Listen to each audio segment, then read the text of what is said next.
Muchas son las variantes o las manifestaciones que tiene la izquierda en Hispanoamérica. Está la variante nacionalista, la variante liberal, la variante socialdemócrata o la variante bolivariana o la indigenista, según muchos. Esto conforma un mosaico bastante complejo, complejidad que obedece pues, a la complejidad misma del continente hispanoamericano, y estas son variables que permanentemente están utilizadas en cada uno de los países cuando hay procesos electorales. Este programa vamos a dedicarlo a intentar hacer inteligible ese complejo mosaico de las izquierdas hispanoamericanas y ver qué se puede esperar en el futuro. Quédese con nosotros, esto es Plaza de Armas.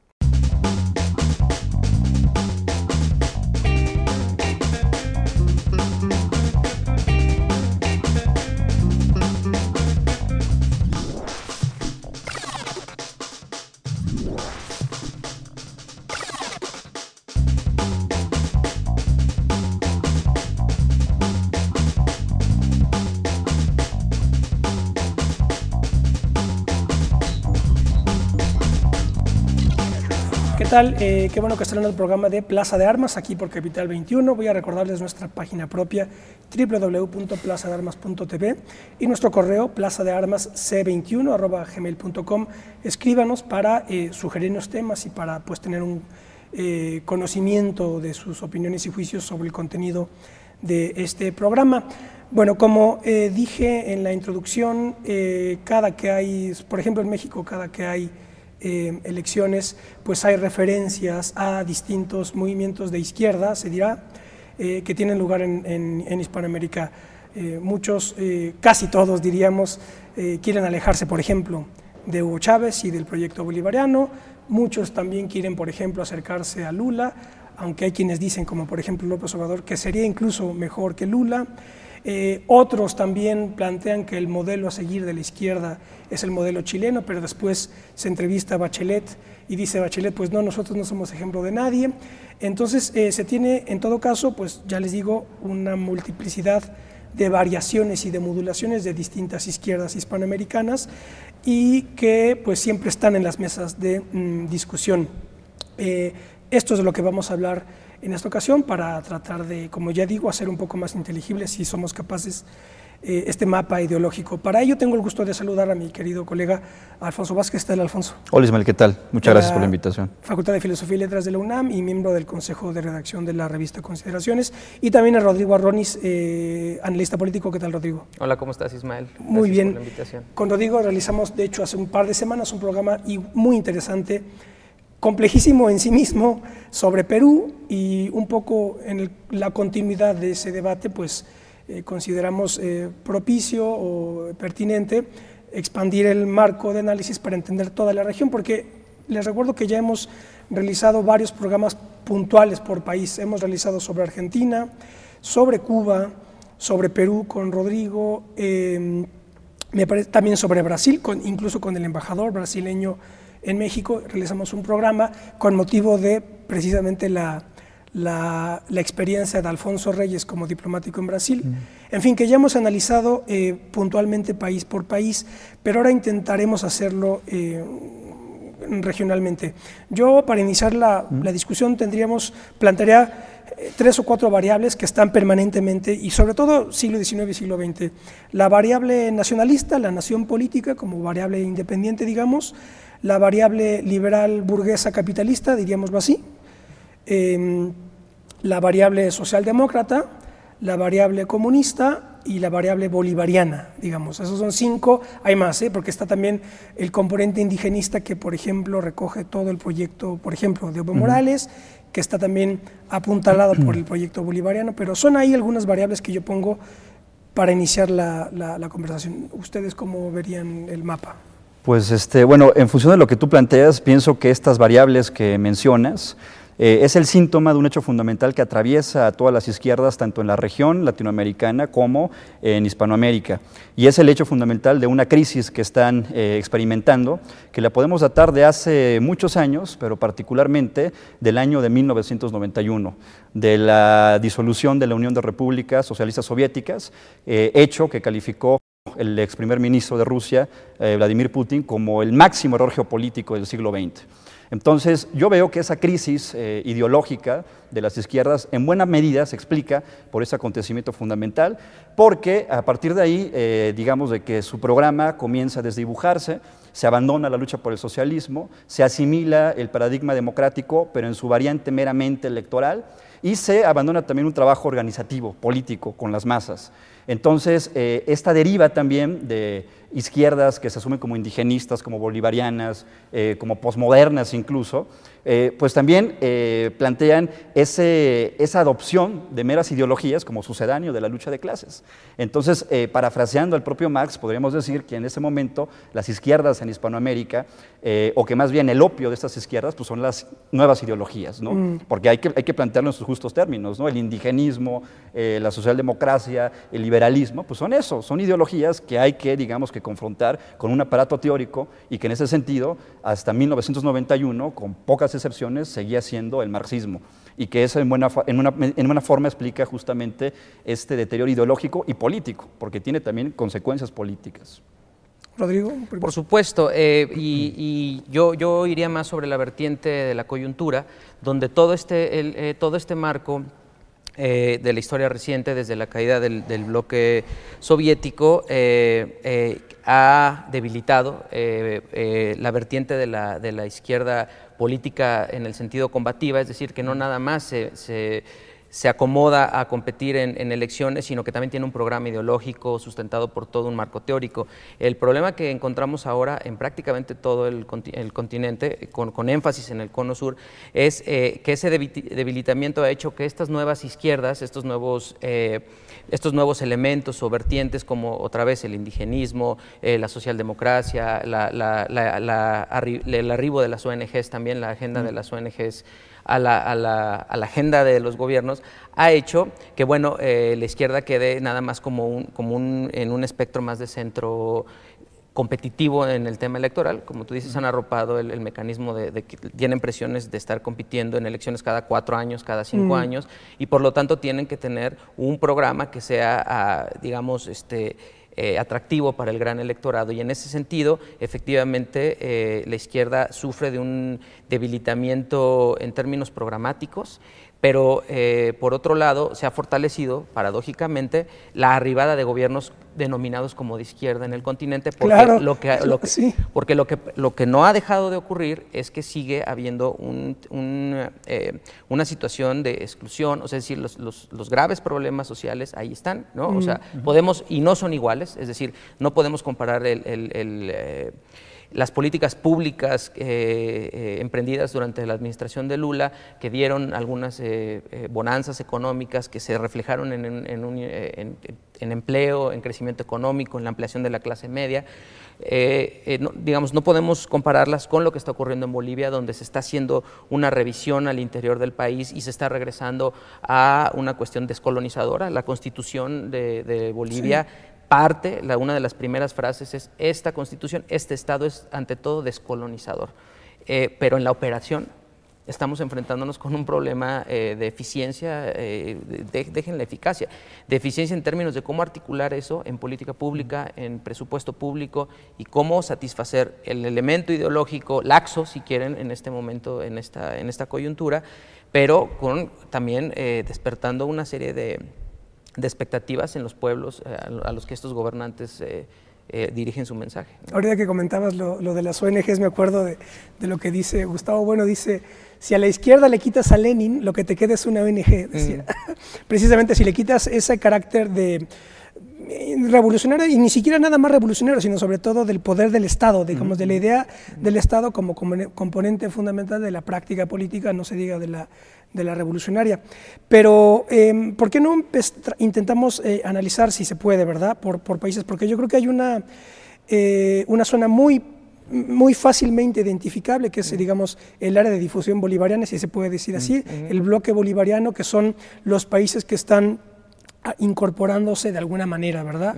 O están permitiendo que el régimen bolivariano de Hugo Chávez intervenga de manera en distintos planos, en donde está evidentemente que Cuba, Nicaragua, Perú, siempre con los problemas de los que ya hablamos con Rodrigo, Bolivia, Ecuador, Más o menos ese sería el bloque, un bloque muy concreto. Después está Brasil como un proyecto en sí mismo del PT, que Lula logra mantener al PT en el gobierno y logra incluso que Dilma Rousseff, una mujer ex guerrillera, llegue al poder, que también Brasil es un caso en sí mismo.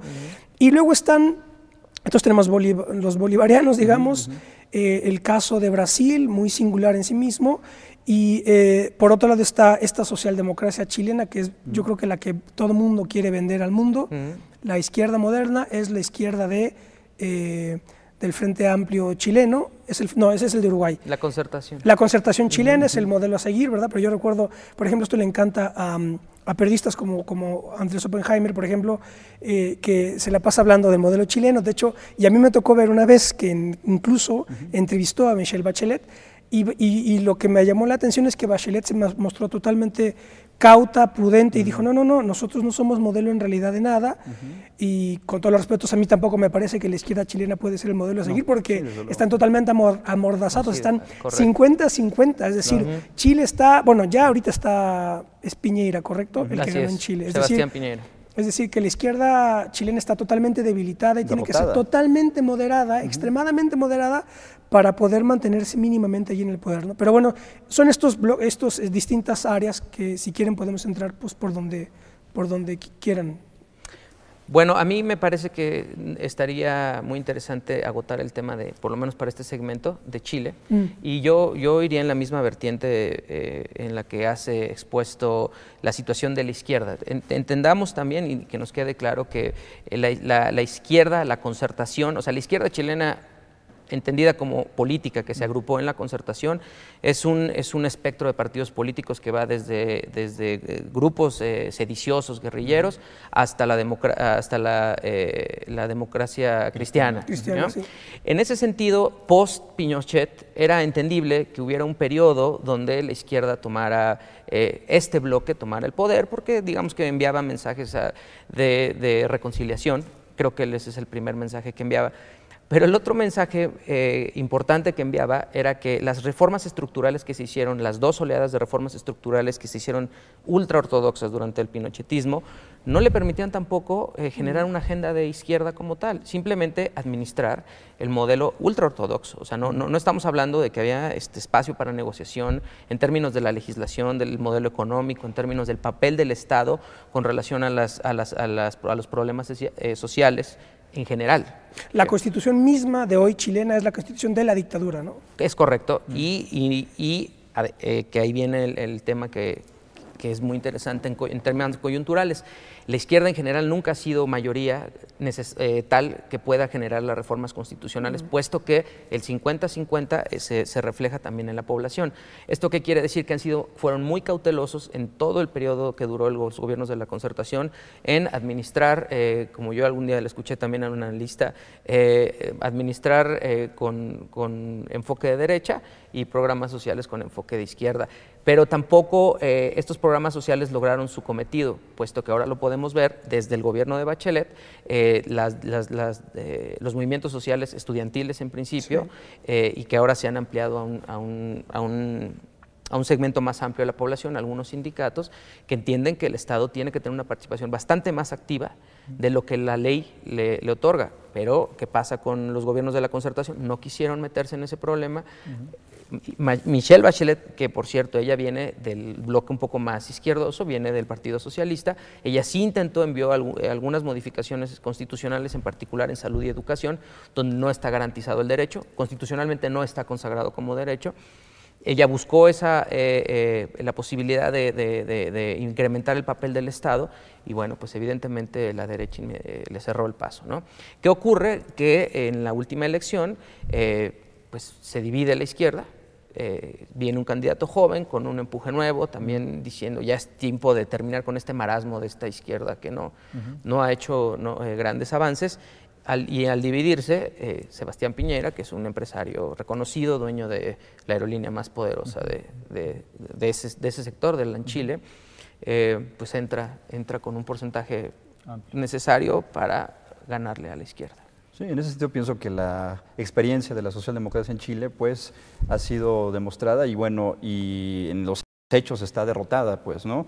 En este momento el gobierno de Piñera, a pesar de que no tiene tampoco, digamos, el sustento, ¿no? Popular por las movilizaciones chilenas estudiantiles que hubo, digamos de que es un caso, ¿no? Paradigmático de los límites de un discurso socialdemócrata. Eso lo tenemos en el caso de Chile, quizá también en el caso de Uruguay, en cierto discurso populista, ¿no? En Argentina, desde Néstor Kirchner hasta Cristina Fernández de Kirchner. Pero por otro lado también tenemos un discurso meramente incendiario, un discurso populista como el de Hugo Chávez en Venezuela, que apunta a la idea de un socialismo del siglo XXI, pero que no da tampoco los elementos, ¿no? reales para pensarlos, y que en la práctica pues enfrenta múltiples contradicciones que va imponiendo, ¿no? la propia realidad.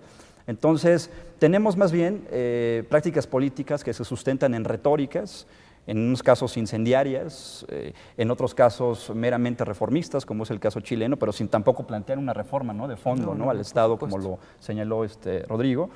Y después se cuelan los discursos más ideologizantes, ¿no? como el indigenismo, sobre todo implantado desde la perspectiva de Bolivia. Tampoco podemos aislar el hecho de que sí tienen unas bases sociales representativas, pero pienso que podrían ser más eficaces si hubiesen... Sí, de hecho Evo Morales gana por eso, en realidad. Claro, ¿no? gana por una estructura, digamos, política que parte, ¿no? del sindicalismo con los trabajadores de la hoja de coca, pero después hay un momento en el que ya comienza, ¿no? sobre todo en el gobierno, el ejercicio del gobierno, comienza esas premisas políticas, ¿no? de la organización social a abandonarse y dan paso a un discurso meramente ideologizante basado en el indigenismo que, digamos, que le vuelve, ¿no? menos eficaz.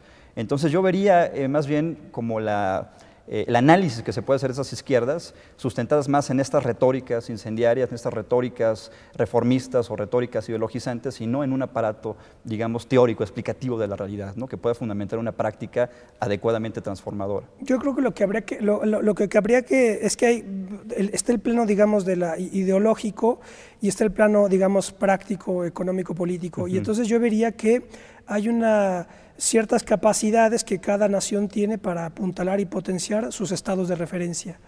Y después tienen un discurso, ahora sí que es una superestructura ideológica con la que van operando en distintos ámbitos.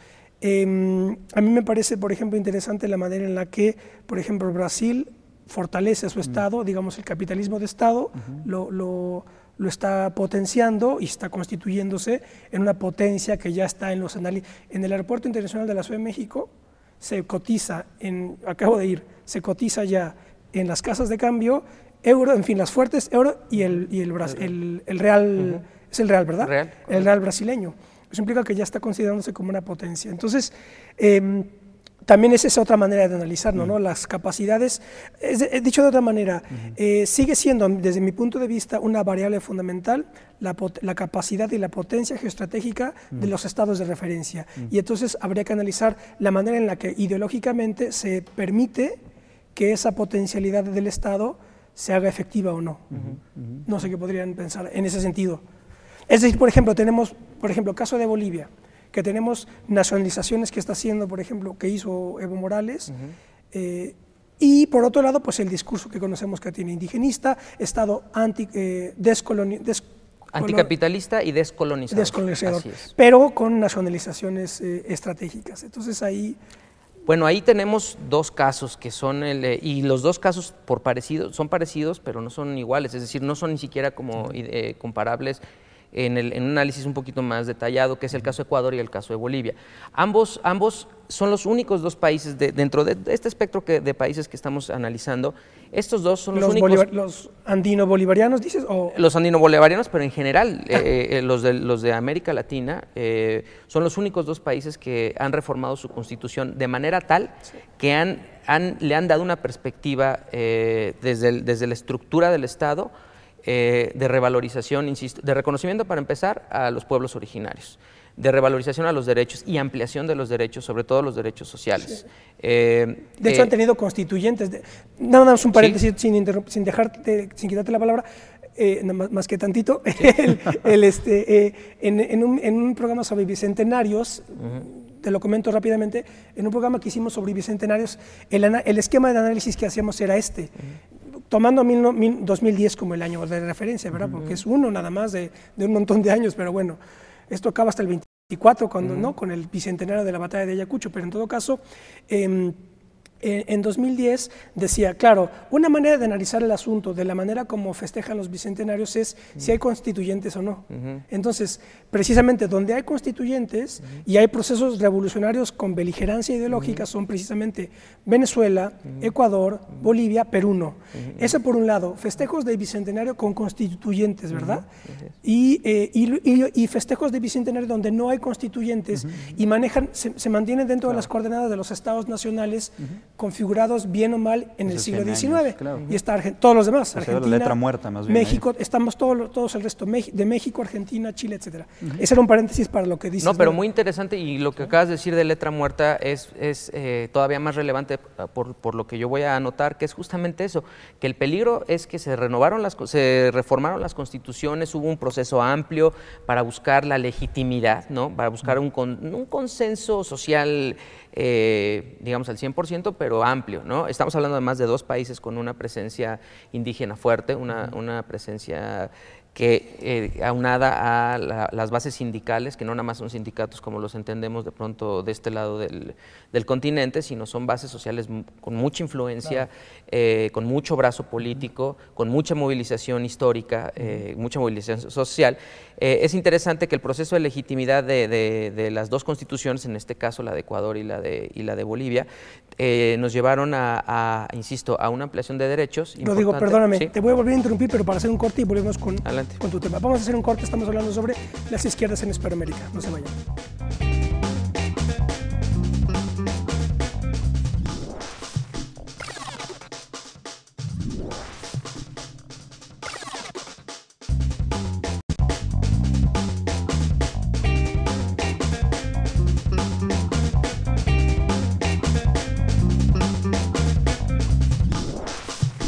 Ya estamos de vuelta, esto es Plaza Damas, estamos conversando con Rodrigo Arronis y Alfonso Vázquez sobre este complejo mosaico de izquierdas en Hispanoamérica y nos quedamos con Rodrigo. Nos estabas hablando de Ecuador, Bolivia, concretamente. Sí, el enfoque es tenemos dos países que en años recientes han reformado sus constituciones, haciendo un reconocimiento importante a los orígenes fundacionales del país, que incluye el reconocimiento a las naciones indígenas originarias. Hay una ampliación muy importante de derechos, de tercera o cuarta generación, yo diría, sociales. Hay una reivindicación también importante desde el entorno de la estructura del Estado con el asunto de los recursos naturales. Le regresa, en ambos países hay un reposicionamiento del papel del Estado en la conducción de la economía y en la conducción en general, sin estatizar la economía, pero por lo menos el Estado tiene un papel importante. Lo paradójico es que en ambos procesos constitucionales hubo una fuerte participación de izquierdas tradicionales, que estuvieron involucradas en el proceso del diseño de las constituciones. ¿De izquierdas tradicionales te refieres? Izquierdas, digamos, que venían del comunismo. Que venían del comunismo, que venían algunos de luchas armadas, que vienen de la academia, que tienen la vertiente algunos de masas, la línea de Trotsky, en general todas estas líneas que se fueron configurando en la segunda mitad del siglo XX, tienen una participación muy activa. Lo paradójico en ambos casos, pero con mayor énfasis en el caso boliviano, es que hoy por hoy ha habido una purga tremenda de estos sectores, ¿no? Y justamente ahí bien aparece el problema.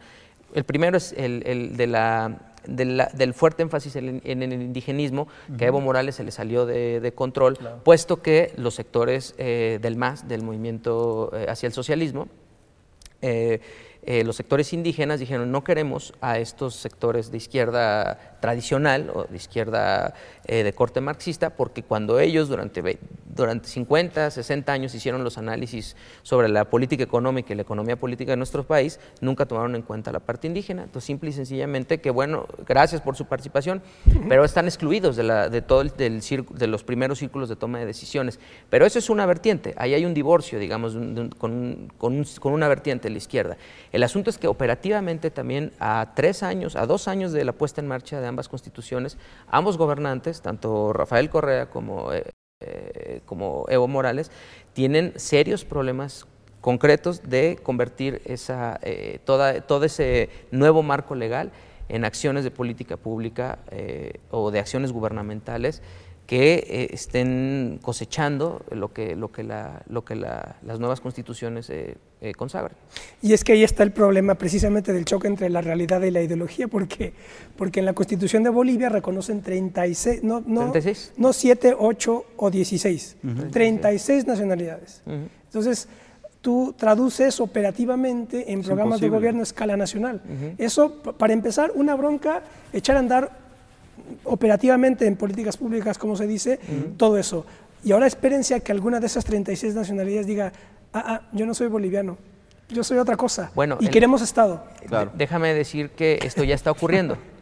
O sea, el reconocimiento, que no está mal el reconocimiento, sino la operación del reconocimiento y el énfasis que se hizo en el respeto a sus prácticas, tradiciones, cosmovisión, etc., ya tiene problemas reales en términos de operación en el marco institucional y en el marco de las relaciones horizontales y en el marco del tejido social, porque tampoco, estamos hablando justamente de 36 nacionalidades que es un mosaico, y además hay que sumar toda la parte mestiza y la parte que por siglos ha tenido el poderío y el control del país, que es los sectores del oriente del país, ¿no?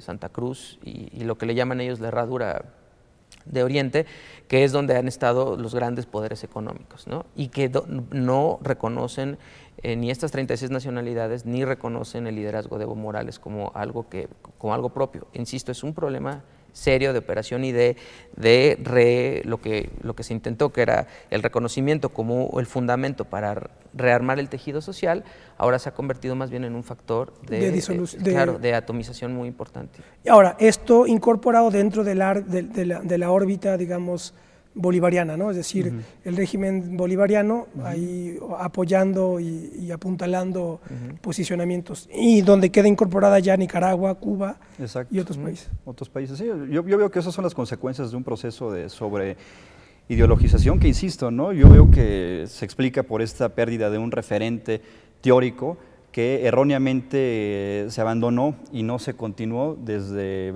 por lo menos la década de los 90s. Y bueno, la pérdida del socialismo real, dices. Yo pienso que sí, ¿no? Yo pienso que la pérdida de un aparato teórico, ¿no? Interpretativo, explicativo de la realidad como el marxismo, y desde luego que su traducción en la práctica, ¿no? Con una búsqueda hacia un socialismo, claro, bajo otro tipo de planteamientos quizá. De hecho, bueno, en el debate teórico en América Latina, pues desde antes de la disolución de la URSS ya había una fuerte tendencia que del socialismo reclamaba también una reforma en clave democrática, es decir, la construcción del socialismo en clave democrática.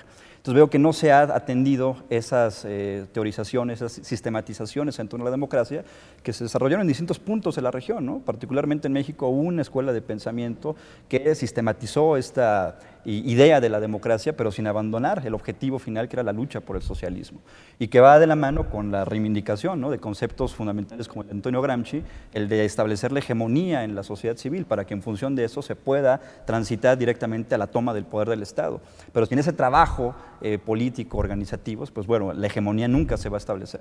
Y eso fue lo que yo pienso que se perdió cuando se adoptó este paradigma democrático en la dimensión meramente electoral, que no se hizo esa crítica o no se hizo ese distanciamiento, ¿no? Pero también yo creo que se dio un proceso que no sé si se ha señalado, que es ha habido como un desplazamiento de coordenadas de análisis que ha pasado digamos, de los saberes políticos más tradicionales o más clásicos, si se puede decir así, a la perspectiva de las políticas públicas. Es decir, a mí me parece que el papel que ha jugado la ciencia política, sobre todo de ascendencia norteamericana, ha tenido un efecto de supuesta neutralización ideológica, en donde ya todo tiene que, digamos, ya toda la manera de abordar a la política y a lo político es el de las políticas públicas, los resultados, la administración pública, etcétera, que no se niega, no se niega, no solo se gobierna un país con ideología, estoy totalmente de acuerdo. Pero yo creo que ha habido una sobredeterminación, o me puse muy altuseriano, pero un predominio demasiado acusado, sobre todo en la segunda mitad del siglo XX, de la ciencia política y de la administración pública, que ahora se piensa que se puede, digamos, neutralizar de ideología o acorazar de ideología la política. Y entonces tienes así al tecnócrata del ITAM, ¿verdad?, que piensa que va en campaña a hacer la revolución anunciando que va a bajar el predial o cosas así, ¿verdad? O sea, es un poco ridículo cuando ves a muchos políticos, y no doy nombres, ¿verdad?, haciendo... Claro, pero es que esto es importante señalarlo, hay como un mito de la técnica como el antídoto para desideologizar a la política. Claro. Pero ese problema o ese mito se manifiesta cuando tú ves al tecnócrata queriendo hacer campaña y entonces te das cuenta que ahí no tiene discurso y que no tiene, digamos, que se desactiva todo el componente retórico en su sentido no ya marxista, sino clásico, el componente necesario de la retórica para la política y el discurso, ¿no? Sí.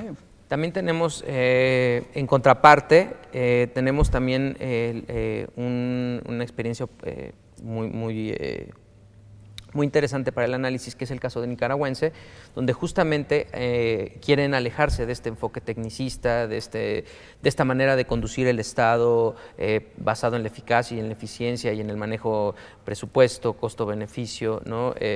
Población, impacto de población beneficiada, y una amplia carga ideológica. O sea, ahí sí se gobierna con ideología. O sea, hay un amplio espectro de los discursos, no nada más de Daniel Ortega, sino también de su señora esposa, que funge un rol clave en la conducción del gobierno nicaragüense, donde el componente ideológico está presente en cada etapa de la toma de decisiones en política pública, en diseño de acciones de gobierno. En realidad ellos mismos se han enredado con este mismo ideológico, sí. y en términos pragmáticos han tenido la oportunidad de recibir amplios recursos de Venezuela, lo cual les ha facilitado seguir manteniendo este discurso ideológico y manejar los recursos de manera discrecional, poco planificada, no están presupuestados. Y por el otro lado, toda la parte de estructura formal del manejo de las finanzas públicas, pues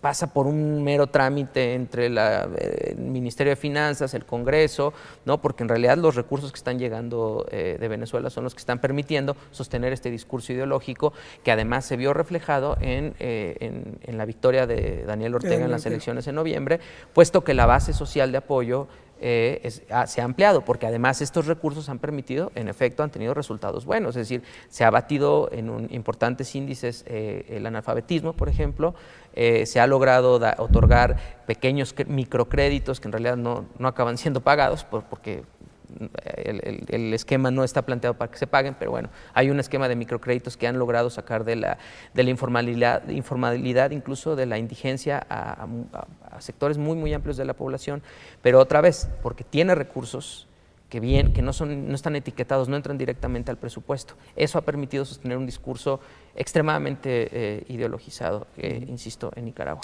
Pero entonces, muy interesante, ahí entonces nos ponemos en la tesitura es una, digamos, una dicotomía excluyente, es administración eficiente o ideología, o las dos a la vez, un equilibrio. Yo diría que evidentemente puede haber un equilibrio, y creo que la gran tragedia de estas izquierdas es que no han logrado encontrar este equilibrio, porque y lo podemos ver en México y en casi cualquier país del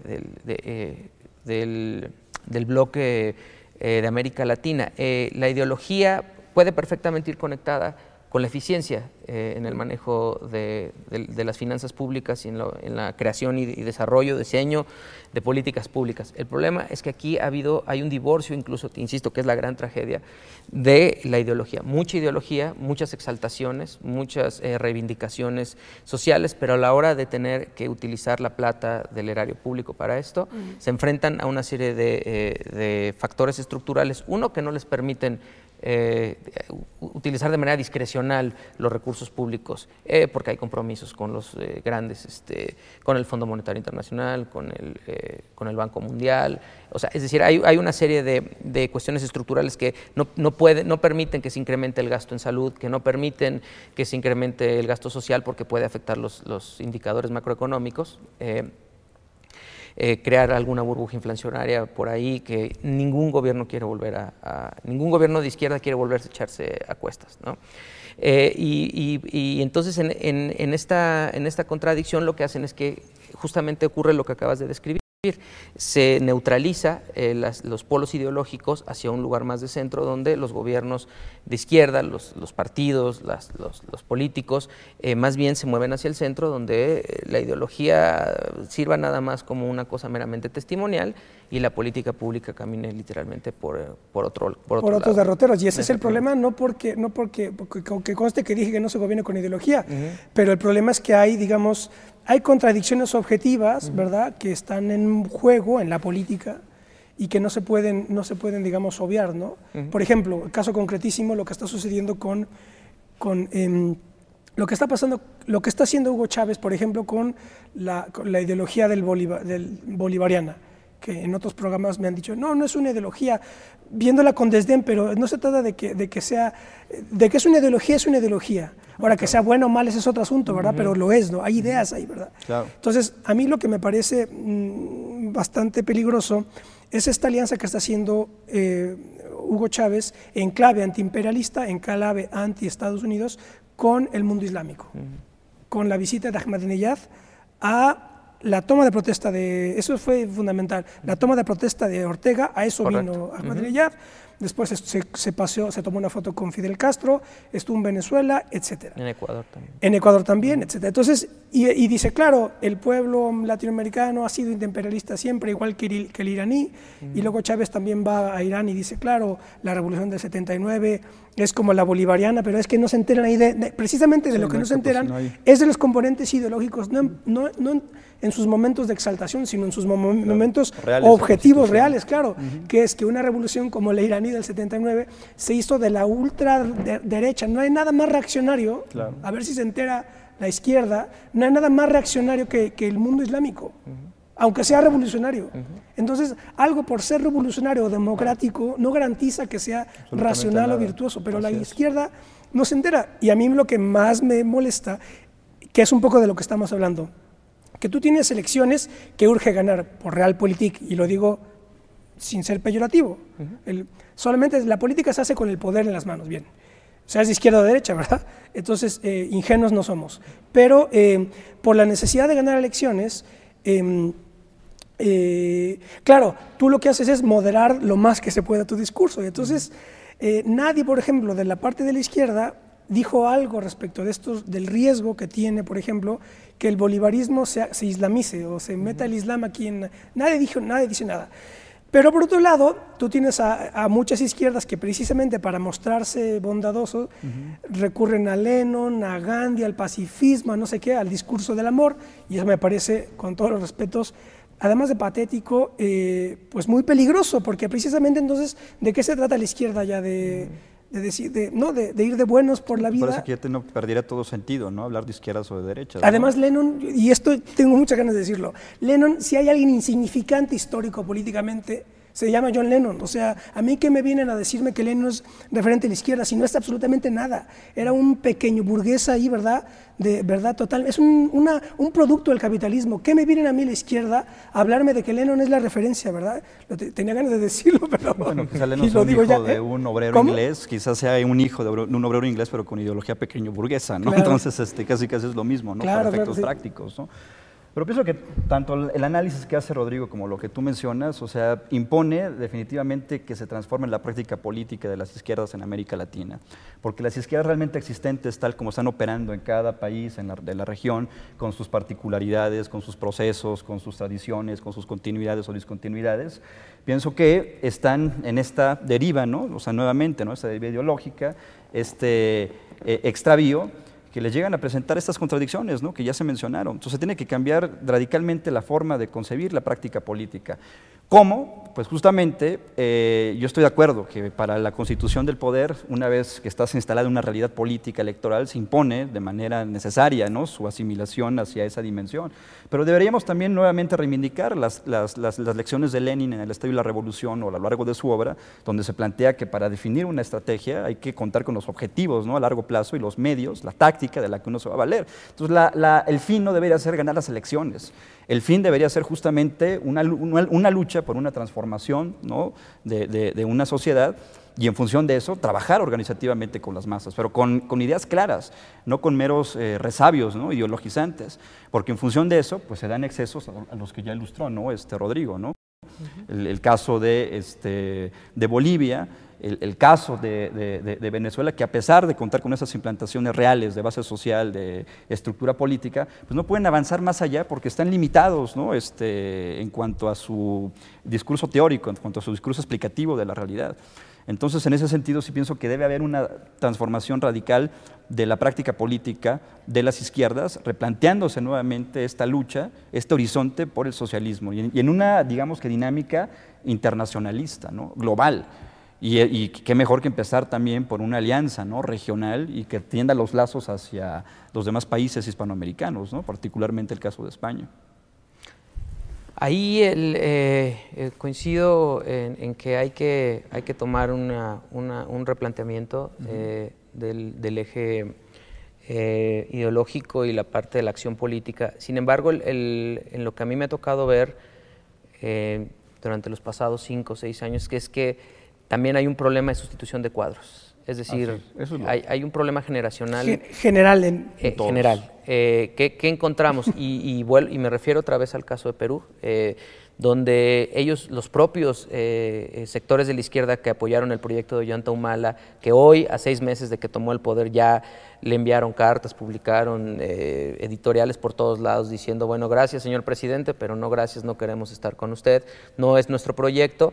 Ellos mismos asumen que ya son una generación que ya está de salida, que es una generación que no ha tampoco se ha, digamos, preocupado por formar nuevos cuadros, y con nuevos cuadros no quiero decir 1 o 2 personas, sino verdaderamente generaciones que estén sustituyendo y tomando el estandarte. Entonces, lo que ocurre también es que tenemos mucho ímpetu en América Latina, hay ímpetu, también hay una revalorización de una izquierda, pero una izquierda también ya envuelta también en el paradigma de la democracia electoral, de la democracia digamos, de la democracia al servicio de la legitimidad, y la legitimidad como un factor para orientar o reorientar el papel del Estado a una perspectiva más social. Ya sabemos, ya están los primeros resultados, ya hemos tenido, durante toda la década pasada, tuvimos el impacto de las crisis económicas producto de los excesos del modelo económico en toda América Latina. En toda América Latina se entiende que también las reformas estructurales que se hicieron en los 90s ya tienen consecuencias, y que prácticamente en las crisis lo que han logrado es ampliar la base de pobreza, de miseria. Pero, insisto, otra vez, el problema que yo encuentro es generacional, de sustitución generacional. Vamos a hacer un corte más, ya volvemos, estamos conversando sobre las izquierdas en Hispanoamérica, intentando hacerlo inteligible. Ya volvemos.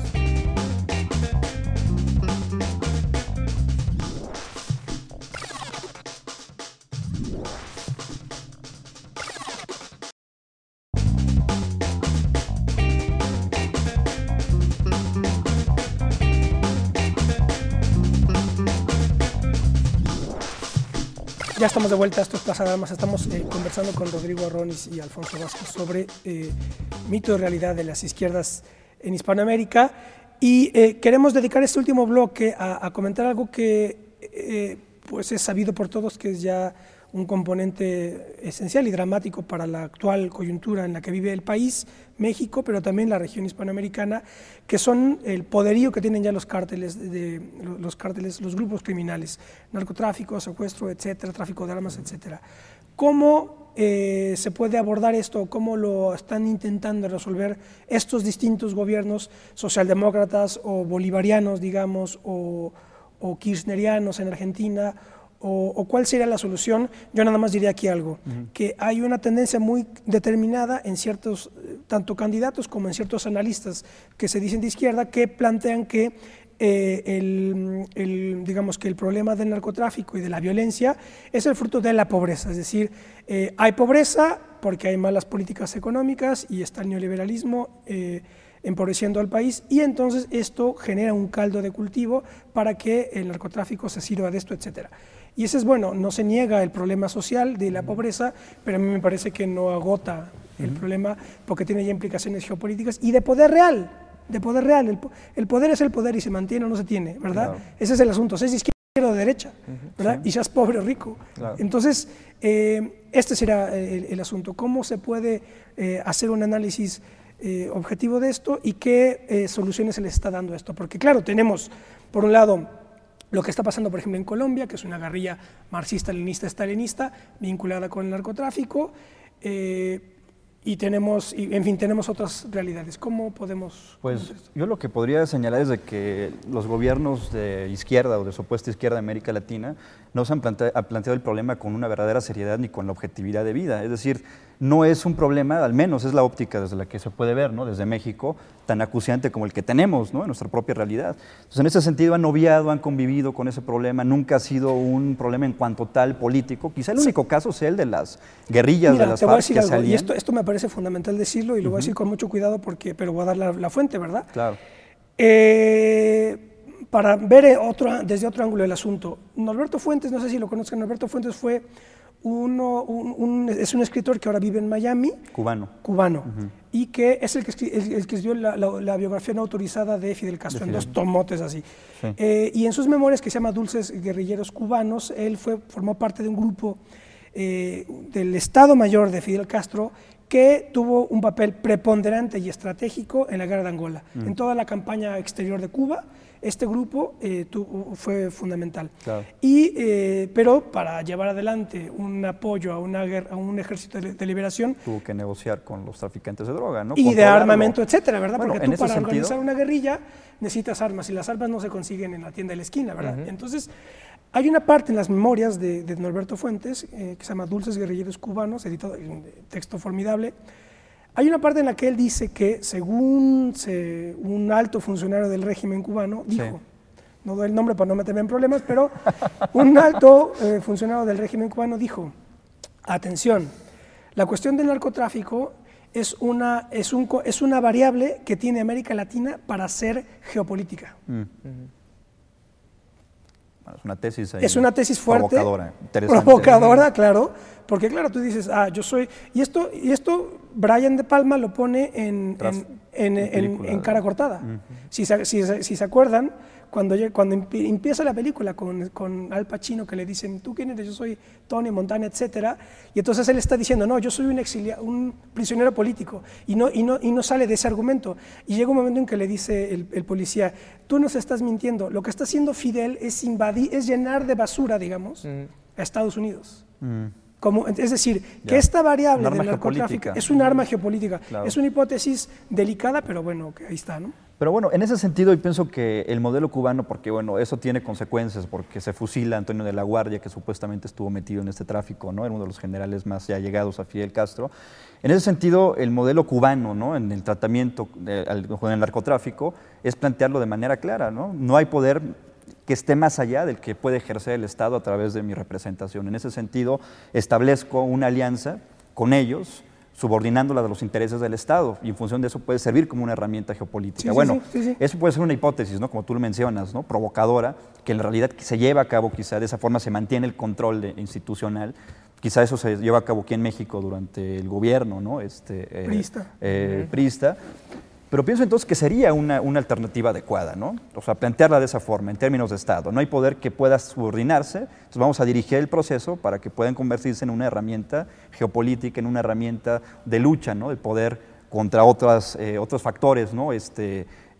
Globales, pero eso no se explicita, no se dice, digamos que eso es una práctica soterrada, ¿no? Qué bueno que ahorita se está planteando y que lo podemos nosotros abordar. Sí, la otra línea también es la vía, pero no desde el poder, ¿no? Sino desde la alianza política para construir justamente esa posibilidad de acceder directamente, como fue en Colombia, ¿no? Con las FARC y con el narcotráfico.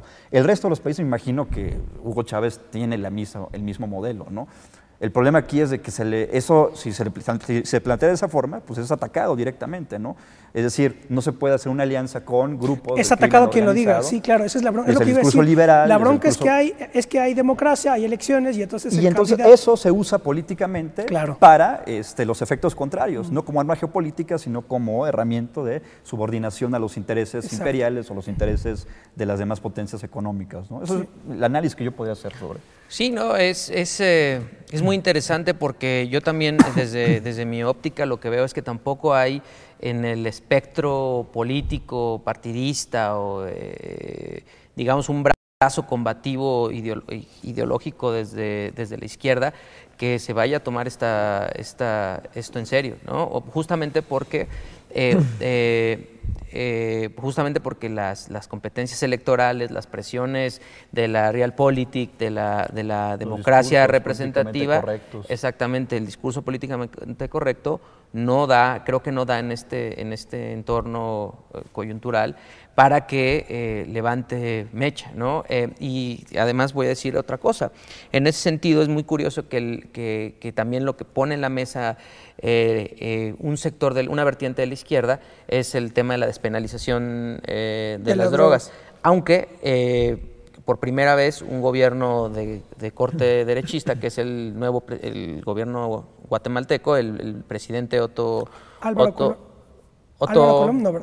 Álvaro Colom acaba de dejar la presidencia. Correcto. Y Otto Pérez Granados, que es un exmilitar, es una persona que proviene de sectores conservadores, ha puesto en la mesa en su primer día de gobierno que se discuta la despenalización de las drogas. Es decir, quien llegó con el tema a ponerlo en la mesa de debate regional fue no alguien que venía de la izquierda libertaria, socialdemócrata, sino alguien que viene desde un brazo duro. Claro, de brazo duro y con un enfoque conservador.